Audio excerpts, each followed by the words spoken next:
Estou ficando louco de saudade de você. Meu marido sussurrou ao telefone, a voz baixa e quente de um jeito que eu não ouvia havia meses. Fechei os olhos por exatamente 1 segundo antes de responder. Ela não pode mais atender o telefone. Silêncio. Então liguei o viva-voz e olhei através da parede de vidro da UTI. Antes de levar lá para a cirurgia, eu disse friamente. Ela me enviou tudo.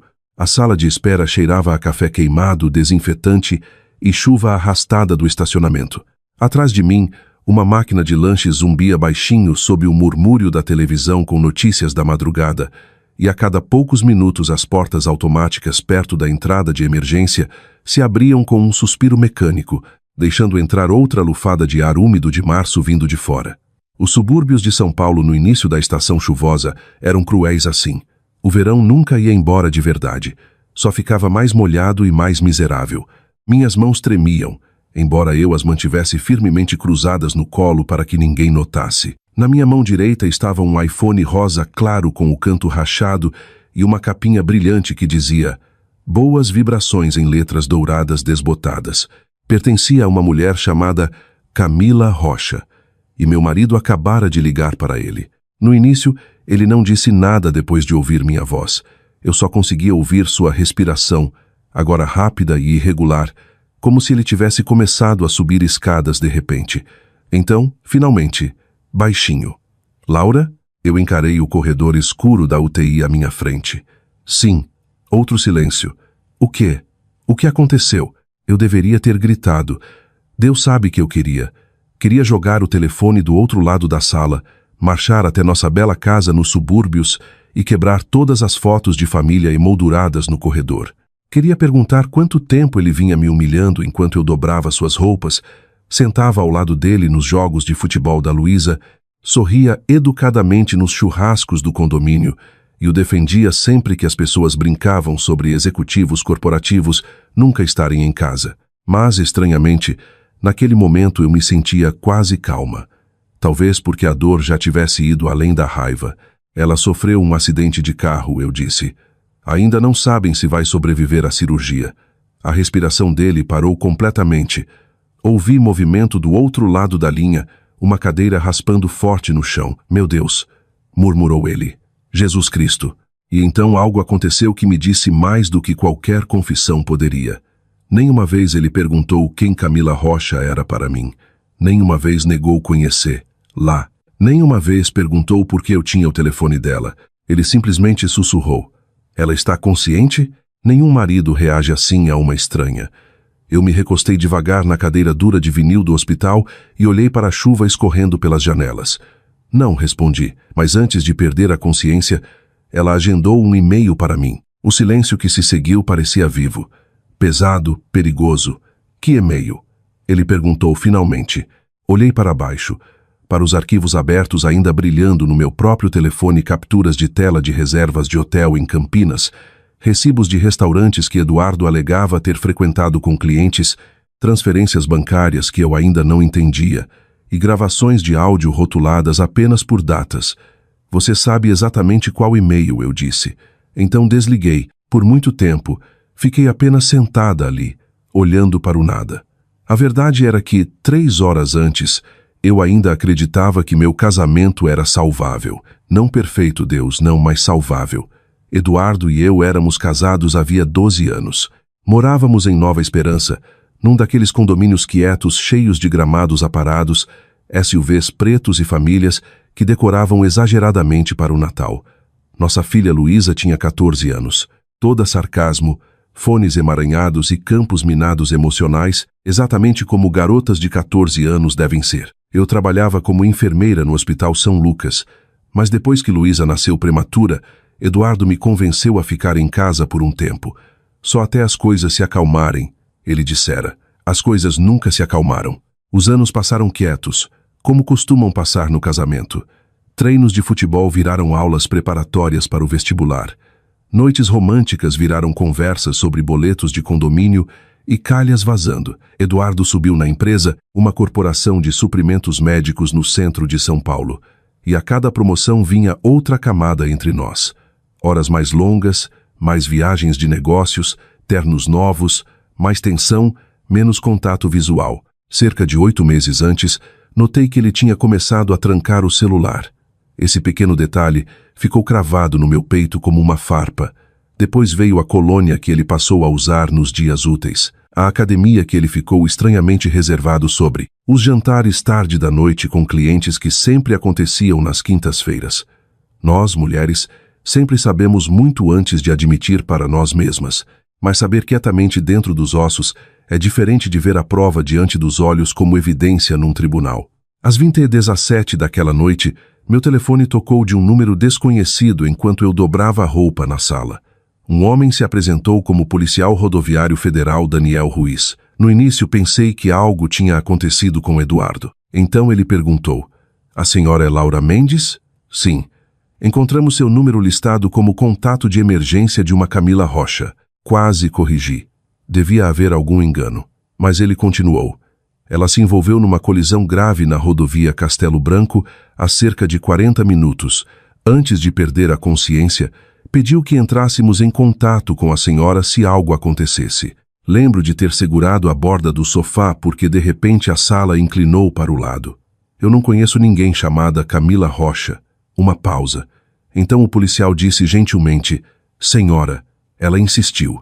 A viagem até o hospital pareceu irreal. A chuva batia tão forte no para-brisa que eu mal via as faixas da pista. E todas as possibilidades terríveis lutavam por espaço na minha mente. Eduardo também estava ferido. Camila era uma colega? Alguém da escola da Luísa? Eu tentava construir uma versão da realidade que ainda fizesse sentido. Quando cheguei ao Hospital São Lucas, uma enfermeira de trauma já me esperava. Foi quando tudo começou a desmoronar. Camila tinha 34 anos, consultora de marketing, divorciada, sem filhos e, segundo a enfermeira, repetira meu nome várias vezes enquanto entrava e saía da consciência. Então veio o envelope. Um funcionário do hospital me entregou a bolsa de Camila junto com o telefone e um papel dobrado com meu nome escrito. Dentro havia apenas uma senha. Com as mãos tremendo violentamente, desbloqueei o telefone dela e encontrei o e-mail agendado nos rascunhos, já enviado 30 minutos antes. O assunto era: "Para Laura Mendes, antes que ele minta para você também." Abri.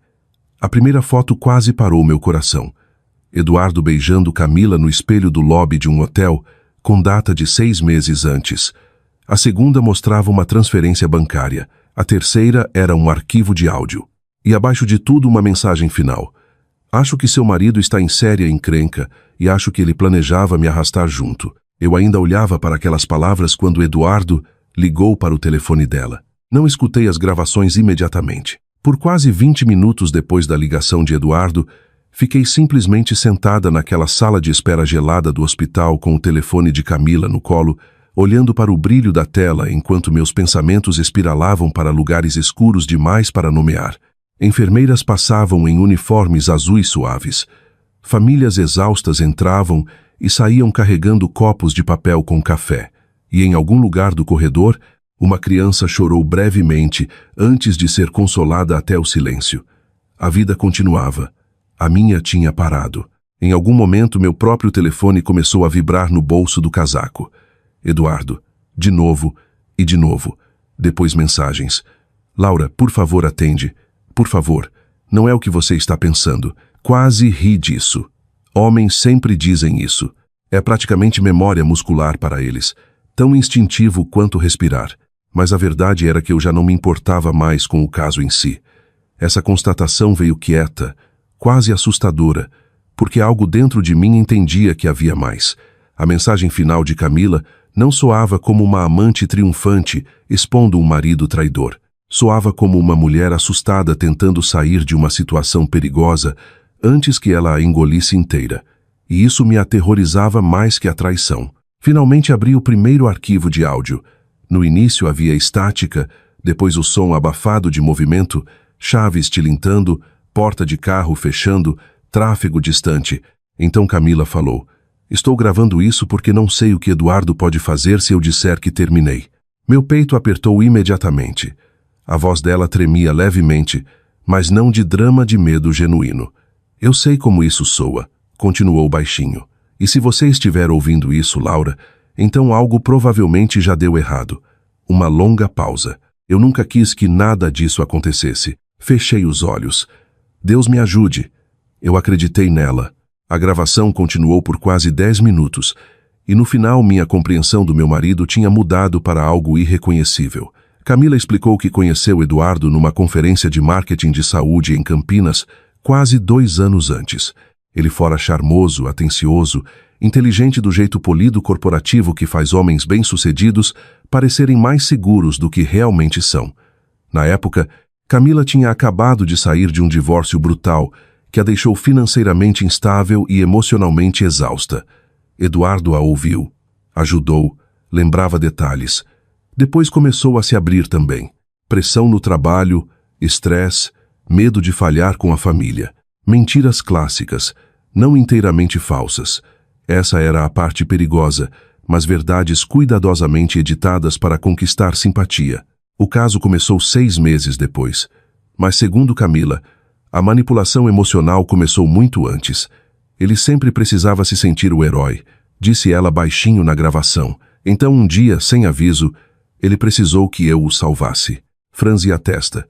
Isso era novo. Um segundo arquivo de áudio explicava o resto. Cerca de 1 ano antes, Eduardo aparentemente tomara uma série de decisões financeiras desastrosas ligadas a contas internas da empresa. Camila não entendia completamente os detalhes no início.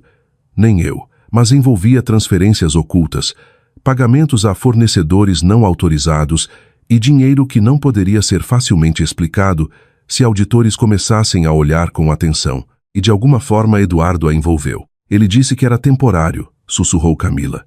Disse que a empresa devia bônus a ele que estavam atrasando, e ele só precisava mover dinheiro até as coisas se estabilizarem. Meu estômago gelou porque de repente certas memórias fizeram um sentido horrível. Eduardo andando pela cozinha às 2 da manhã, estourando com Luísa por nada, bebendo uísque sozinho na varanda dos fundos depois que todos dormiam. Não era culpa, era medo. A próxima gravação era pior.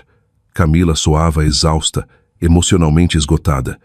Eu disse que queria sair, contou ela. Disse que não conseguia mais fingir que tudo era normal.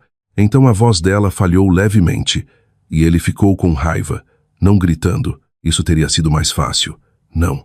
Segundo Camila, Eduardo ficava frio quando acuado, quieto de um jeito que deixava as pessoas nervosas. Ficava dizendo que eu estava exagerando. Ela sussurrou. Depois me lembrou que meu nome também estava ligado a algumas transferências. Eu me inclinei devagar para frente. Ali estava, a armadilha. Camila não era mais só amante, era garantia, e ela sabia. A gravação final quase me quebrou.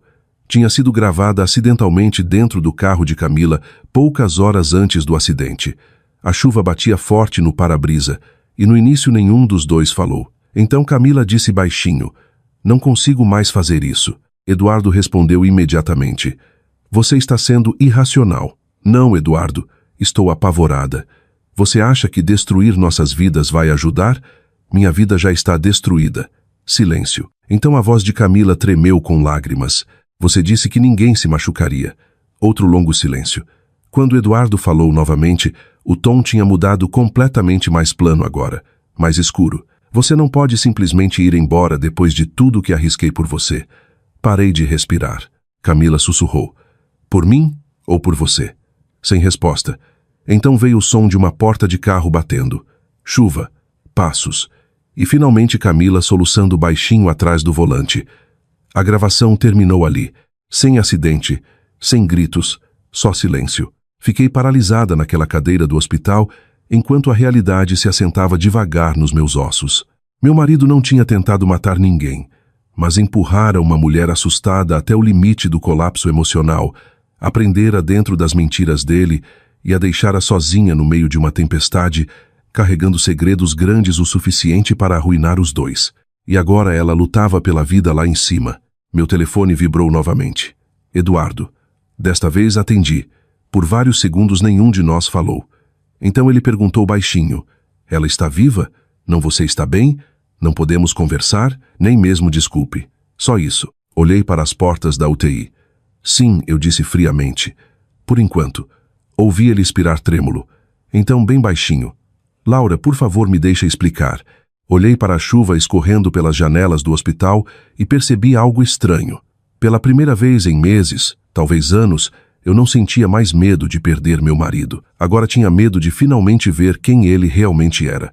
Ao amanhecer, a história já começava a se espalhar além do nosso controle. Era assim nos subúrbios de São Paulo. As pessoas fingiam respeitar a privacidade, mas no momento em que o escândalo entrava no condomínio, ele se movia pelas comunidades como fumaça por baixo da porta, quieto, invisível, rápido.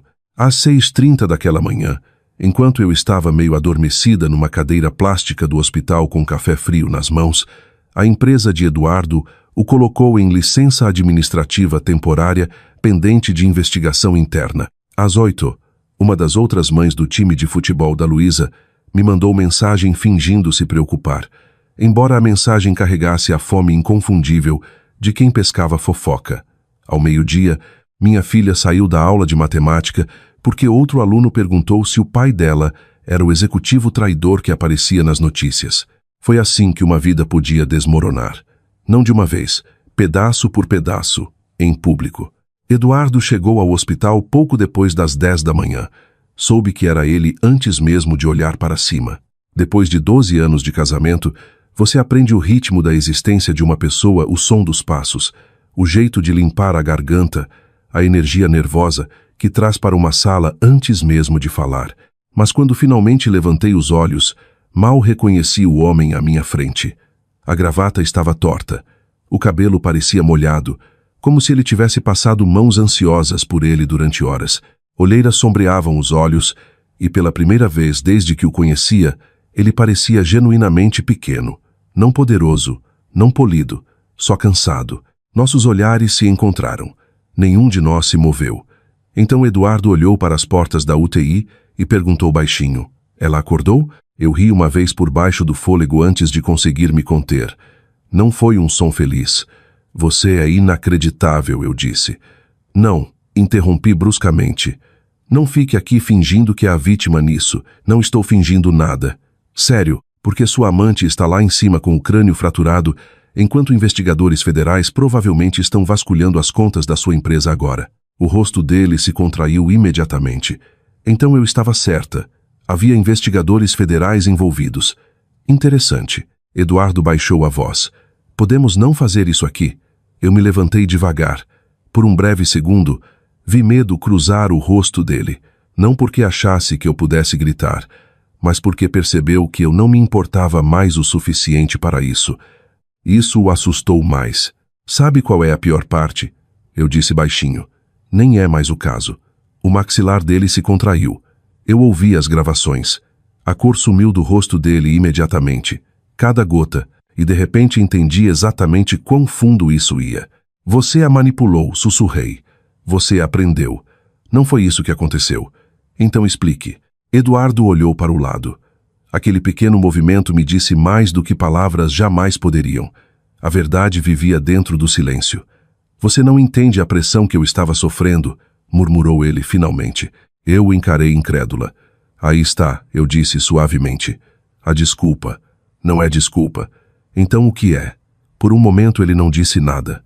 Depois baixinho: "Eu cometi erros." Erros, palavra tão limpa e corporativa, como se ele tivesse acidentalmente perdido uma papelada em vez de detonar 3 vidas de uma vez. Antes que eu pudesse responder, 2 pessoas de casacos escuros entraram na sala de espera e caminharam diretamente até nós. Um homem, uma mulher, ambos carregando pastas de couro. O homem falou primeiro: "Eduardo Duarte." Eduardo congelou. A mulher se apresentou como agente especial Karen Duarte, da Divisão de Crimes Financeiros do Ministério Público Federal. Aquela frase mudou completamente a atmosfera da sala, porque de repente isso não era mais um escândalo de casamento. Era real, dolorosamente real. Gostaríamos de fazer algumas perguntas sobre várias transferências financeiras ligadas à MedTech Solutions, disse ela calmamente. Eduardo engoliu em seco. "Meu advogado não está aqui. O senhor não está preso, senhor Duarte." "Ainda não." Os agentes o levaram para uma sala de consulta mais quieta no final do corredor. Mas antes de Eduardo desaparecer pela porta, ele se virou para mim, e pela primeira vez desde que tudo isso começou, vi algo honesto no rosto dele. Não arrogância, não manipulação. Medo. Medo real. As horas passaram. Camila permaneceu em cirurgia. Os agentes entravam e saíam. Em certo momento, Luísa me ligou chorando, porque alguém postara uma foto borrada online de Eduardo entrando no hospital com a legenda "Executivo traidor", ligado à investigação de fraude. Sentei num banheiro depois e chorei silenciosamente na manga para que minha filha não me ouvisse desmoronando ao telefone. Essa era a parte mais cruel da traição. Ela se espalhava como gasolina. Todo mundo perto o suficiente se queimava. Por volta das 16, um médico finalmente saiu da UTI. Camila sobrevivera à cirurgia. Costelas múltiplas fraturadas, concussão, hemorragia interna, estresse emocional severo, mas viva. O alívio que senti me confundiu. Essa mulher dormira com meu marido. Escondera coisas de mim, e ainda assim eu não conseguia odiá-la completamente. Talvez porque as gravações tivessem mudado tudo. Camila não era a mulher mais jovem e glamourosa que roubara meu marido da vida suburbana entediante. Era outra pessoa exausta que se prendera à necessidade de Eduardo de se sentir admirado, necessário, poderoso, papel diferente, mesmo dano. No final da noite, uma enfermeira me informou baixinho que Camila estava acordada e pedindo por mim especificamente. Hesitei do lado de fora do quarto mais tempo do que gostaria de admitir. Então, finalmente entrei. Camila parecia péssima. Hematomas sombreavam um lado do rosto, tubos desapareciam sob lençóis brancos finos, e o cabelo loiro normalmente arrumado caía emaranhado nos ombros. Parecia menos uma parceira sedutora de caso e mais um ser humano assustado mal se segurando. Os olhos dela se encheram imediatamente quando me viu. "Desculpe", sussurrou. Eu não disse nada. Por um momento, só o monitor cardíaco falou entre nós. Então Camila virou o rosto levemente para a janela. "Eu realmente tentei deixá-lo", disse baixinho. "Você tem que acreditar nisso." "Eu sei."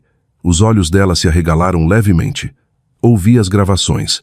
Camila fechou os olhos de vergonha. Depois de um longo silêncio, sussurrou a frase que ficou comigo muito depois de tudo o mais desaparecer. "Eu achei que ele me amava", disse suavemente.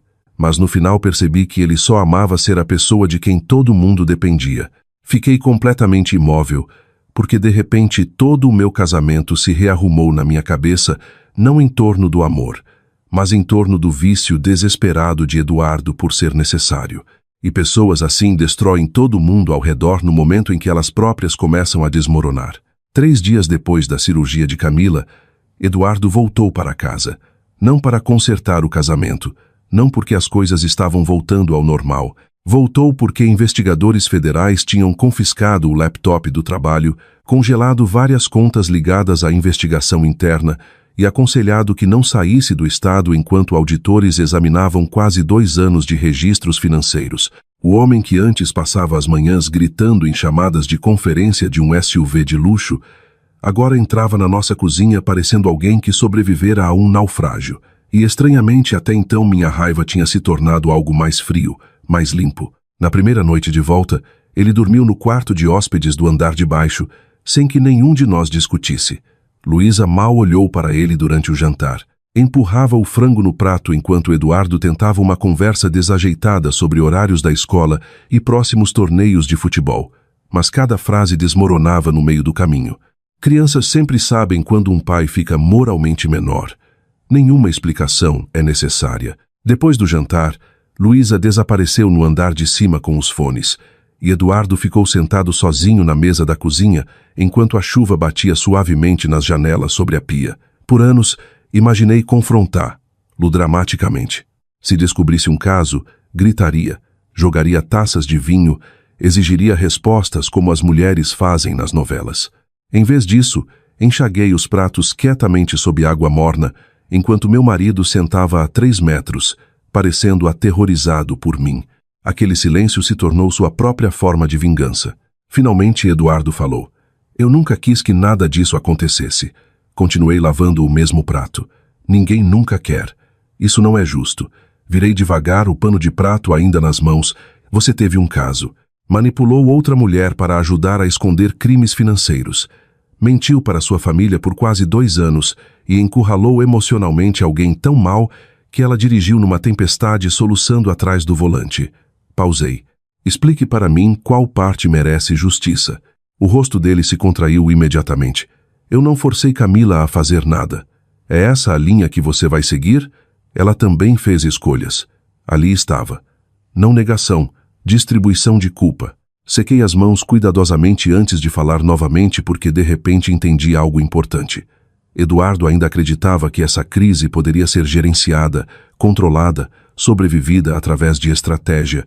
Homens como ele sempre acreditam que consequências são temporárias. Sabe qual é seu verdadeiro problema? Perguntei baixinho. Ele parecia exausto. O quê? Você ainda acha que isso é sobre evitar punição? Ele franziu ligeiramente a testa. Mas é maior que isso agora, continuei. Você quebrou o jeito como sua filha olha para você. Quebrou o jeito como eu ouço sua voz. Quebrou algo dentro de você também, quer admita ou não. Por um longo momento ele não disse nada. Então, finalmente, eu estava tentando proteger a gente. Quase sorri.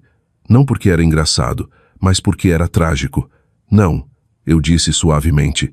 Você estava tentando proteger a versão de si mesmo que queria que todo mundo acreditasse.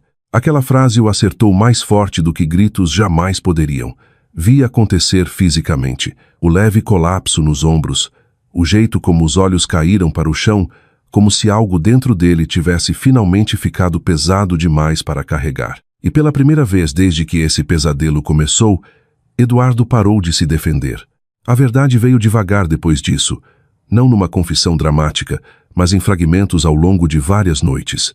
Enquanto a casa permanecia anormalmente quieta ao nosso redor, a empresa andava em dificuldades financeiras depois de uma aquisição fracassada. Eduardo, aterrorizado de perder a posição, começou a mover dinheiro temporariamente entre contas de fornecedores para cobrir números faltantes antes das revisões trimestrais. No início, realmente pretendia repor tudo antes que alguém notasse. Depois os buracos cresceram, as mentiras se multiplicaram, e em algum ponto dessa espiral, ele conheceu Camila. Ela me fazia sentir que eu não estava falhando o tempo todo. Admitiu uma noite, olhando para um uísque intocado. Com ela, eu podia fingir que ainda tinha controle. E quando ela parou de acreditar nele, fechou os olhos brevemente. Eu entrei em pânico. Essa era a resposta honesta. Não ganância, não luxúria, covardia. A necessidade de manter uma ilusão depois que a realidade se tornara insuportável. Nas semanas seguintes, os investigadores continuaram vasculhando as finanças de Eduardo. Vizinhos, de repente, ficavam excessivamente educados sempre que eu passava. No supermercado, as pessoas ou olhavam tempo demais ou evitavam contato visual completamente. O grupo do condomínio no WhatsApp explodiu quietamente com rumores depois que alguém vazou que agentes federais tinham visitado a casa. Enquanto isso, Luísa começou a passar mais tempo no quarto do que em qualquer outro lugar. Uma noite, eu a encontrei sentada de pernas cruzadas no chão ao lado da cama, chorando silenciosamente enquanto rolava postagens de redes sociais sobre Eduardo. Eu odeio ele, sussurrou. As palavras quebraram algo dentro de mim, porque apesar de tudo, eu não queria que minha filha crescesse envenenada pela amargura. Então sentei ao lado dela e a puxei para perto. Você não precisa odiá-lo, eu disse baixinho. Como você não odeia? Encarei a parede escura do quarto por um longo tempo antes de responder. Porque o ódio mantém você presa a pessoas que te machucam. Aquela frase ficou comigo depois porque percebi que se aplicava a mim também. A verdadeira vingança não era destruir Eduardo publicamente. A internet podia fazer isso de graça. O sistema legal cuidaria dos crimes financeiros. A própria vida já desmontava a identidade que ele passara anos construindo. Não. O castigo mais profundo era muito mais simples. Parei de amar-lo em voz alta. Não mais verificar se ele jantara. Não mais lembrar compromissos. Não mais estender a mão para ele distraidamente enquanto assistíamos televisão. Tornei-me educada, distante, definitiva. E a coisa horrível era que isso o afetava mais do que a raiva jamais poderia. Uma noite, por volta das 2 da manhã, eu o encontrei sentado sozinho na varanda dos fundos enrolado num casaco de inverno, olhando para o quintal escuro, enquanto a chuva caía suavemente sob as luzes de segurança. Ele parecia mais velho, menor de alguma forma. Quando abri a porta de correr, ele se virou devagar para mim. "Por que você ainda está aqui?" perguntou baixinho. Entendi a pergunta real por baixo. Por que eu não o destruí completamente? Cruzei os braços contra o ar úmido. Porque Luísa ainda precisa de estabilidade, respondi. E porque, apesar de tudo, não acho que você seja mau. Os olhos dele se encheram imediatamente. Isso me surpreendeu. Então eu disse a coisa que finalmente o quebrou. Mas não sou mais sua esposa nos sentidos que importam. Eduardo baixou a cabeça nas mãos e começou a chorar silenciosamente na escuridão molhada. E pela primeira vez desde que descobri o caso, senti algo perigosamente próximo à paz. O divórcio foi finalizado 11 meses depois da noite em que o telefone de Camila tocou na minha mão. Até então, quase tudo sobre nossa vida antiga tinha desaparecido. A casa em Nova Esperança foi vendida no final de outubro para um casal mais jovem com gêmeos e um Golden Retriever. Eu os observei andar pelo que antes era minha cozinha, discutindo cores de tinta, enquanto estranhos médiam cômodos que um dia abrigaram festas de aniversário, manhãs de Natal e pequenos momentos comuns que eu costumava acreditar serem permanentes. Eduardo se mudou para um pequeno apartamento a 20 minutos de distância, perto da linha de trem, porque sua habilitação fora temporariamente restrita durante parte da investigação. Luísa e eu alugamos um condomínio modesto perto do hospital depois que voltei a trabalhar como enfermeira em tempo integral. A vida ficou menor, mais quieta, mais honesta. Essa era a coisa estranha sobre o desastre. Depois de dano suficiente, as pessoas param de fingir. Simplesmente não sobra energia para isso. Eduardo acabou aceitando um acordo de delação ligado à investigação de fraude financeira. Sem prisão, mas multas financeiras pesadas, probation, cooperação obrigatória e a destruição permanente da reputação profissional que ele passara 2 décadas construindo. Uma revista de negócios local publicou um artigo humilhante sobre falhas de ética corporativa, completo com uma foto antiga dele, sorrindo confiante ao lado de palavras como conduta inadequada e transferências não autorizadas. Ele parou de olhar para espelhos depois disso. Camila se recuperou lentamente. Falamos apenas algumas vezes depois que ela saiu da reabilitação, principalmente conversas breves sobre papelada de investigadores e prazos. Estranhamente, a raiva que eu imaginara descarregar nela nunca chegou de verdade. Talvez porque dor reconhece dor eventualmente. Talvez porque no final nenhuma de nós ganhou nada que valesse a pena. Um mês antes da audiência de divórcio, ela me enviou uma carta escrita à mão. Não e-mail, não mensagem, uma carta de verdade. Dentro, pedia desculpas sem justificativas. Admitiu que ignorara sinais de alerta porque gostava de se sentir escolhida. E confessou que por muito tempo se convencera de que a infelicidade de Eduardo de alguma forma justificava o relacionamento. Mas perto do fim, escreveu algo que ficou comigo. Pessoas como Eduardo não mentem só para os outros, escreveu. No final, elas constroem vidas inteiras mentindo para si mesmas. Dobrei a carta cuidadosamente e a coloquei numa gaveta da cozinha ao lado de garantias velhas e cupons vencidos. Não porque quisesse preservar a traição, mas porque queria lembrar a lição.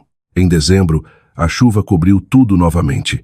Os verões paulistas têm um jeito de despir o mundo até o essencial.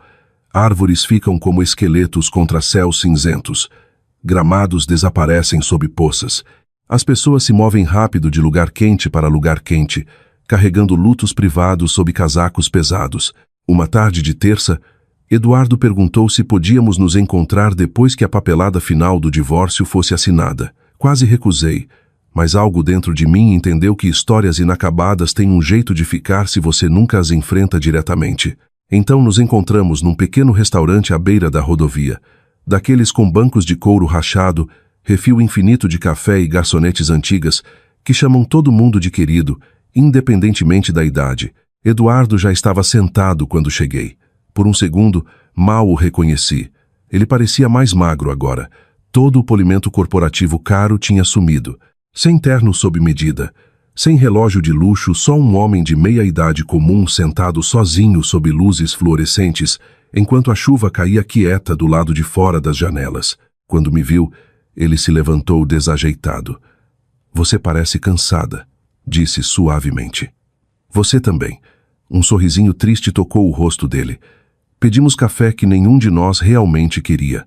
Por alguns minutos, falamos sobre poupança da faculdade da Luísa, sessões de terapia, se ela ainda planejava tentar a USP algum dia, tópicos seguros, território cuidadoso, Então, eventualmente, o silêncio se instalou entre nós. Não mais silêncio raivoso, só verdade. Finalmente, Eduardo olhou para dentro da xícara de café e falou: "Fico repassando tudo na cabeça", admitiu baixinho, tentando descobrir onde cruzei a linha tão mal a ponto de destruir tudo. Olhei pela janela para o estacionamento molhado. Provavelmente não foi uma linha só. Ele franziu ligeiramente a testa. Como assim? Virei de volta para ele. Acho que as pessoas arruinam suas vidas gradualmente, eu disse. Um compromisso de cada vez. Uma mentira que parece administrável, depois outra. Então, eventualmente, acordam cercadas por consequências que mal reconhecem. Eduardo engoliu em seco. Eu nunca parei de te amar. Por um momento, a versão antiga dele piscou ali. O homem que dançava mal comigo na cozinha enquanto a massa fervia no fogão. O pai que certa vez dirigiu 3 horas numa tempestade porque Luísa esquecera o trabalho de ciências em casa. E essa era a tragédia. Ele não tinha sido falso o tempo todo. Simplesmente se tornara alguém mais fraco que a vida que tentava manter. Eu sei, eu disse gentilmente. Os olhos dele se encheram imediatamente. Aquela gentileza o machucou mais do que a crueldade poderia. Desculpe, sussurrou. Não só pelo caso, por tudo. Acreditei nele, e estranhamente, acreditar nele não mudava mais nada. Depois de um tempo ele fez a pergunta que acho que o assombrava desde o começo. Você acha que um dia vai me perdoar? Fiquei quieta por vários segundos antes de responder porque mulheres mais velhas entendem algo que as mais jovens muitas vezes não entendem. Perdão e reconciliação não são a mesma coisa. Sim, eu disse finalmente, talvez um dia completamente. Uma esperança piscou brevemente no rosto dele. Então continuei. Mas perdão não significa que posso confiar em você novamente. A esperança desapareceu. Não dramaticamente, só devagar. Como luzes se apagando dentro de uma casa. Do lado de fora a chuva continuava caindo sobre o estacionamento em silêncio branco úmido. Eu me levantei, vesti o casaco e peguei as luvas. Eduardo olhou para mim uma última vez. Eu te amei, Laura. Assenti uma vez. Eu sei. Então saí para a tarde chuvosa de São Paulo sem olhar para trás. E pela primeira vez em anos, entendi algo claramente. Vingança nem sempre é ver alguém sofrer. Às vezes é sobreviver a ele tão completamente que a destruição dele não controla mais sua vida.